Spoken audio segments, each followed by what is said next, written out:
Знакомьтесь, это Акылбек Баяманов. Он относится к той категории молодежи, которая активно пропагандирует здоровый образ жизни. Правда, спорт для него лишь хобби. Основная деятельность Акылбека связана с пассажирскими перевозками. Мужчина – владелец таксопарка.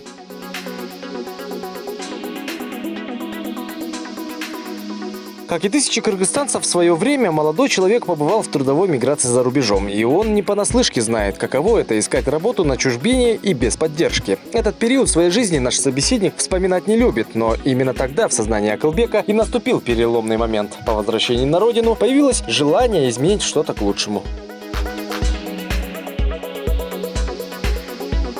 Он понял, что заработать и подняться можно и на родине, и что для этого не совсем обязательно покидать родные края. Именно поэтому после возвращения из трудовой миграции Акылбек решил открыть небольшой таксопарк. Во-первых, это дало возможность обеспечить кыргызстанцев рабочими местами, а во-вторых, деятельность компании позволила в разы наладить транспортное сообщение между столицей и ее окрестностями. Увидел проблему простого народа, чтобы уехать в город, нету такси.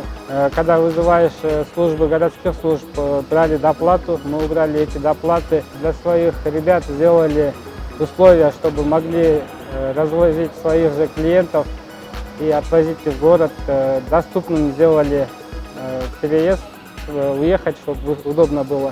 Плачевное состояние экологии, дорог и безработица. Вот над какими вопросами в первую очередь надо заострить внимание тем, кто сегодня представляет интересы граждан в парламенте, говорит Акылбек. По его словам, новая партия Элюмиту как раз таки состоит из таких ребят, которые готовы в корне изменить нынешнюю ситуацию. И это станет возможным тогда, когда в Жогорку-Кенеш придут такие молодые люди со свежим взглядом на мир, считает кандидат.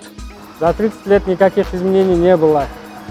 Я хочу, чтобы пришла молодежь и сделала свой вклад на развитие страны.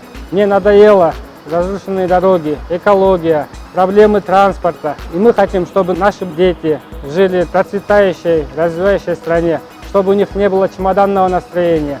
О том, что в стране должны быть перемены и нужно уступить дорогу молодым, говорят давно. Но только сейчас это стало выглядеть все реальнее. Общественность понимает и видит, как в Кыргызстане идет смена поколений, в знаниях и возможностях которых нуждается наша страна. А иначе и никак.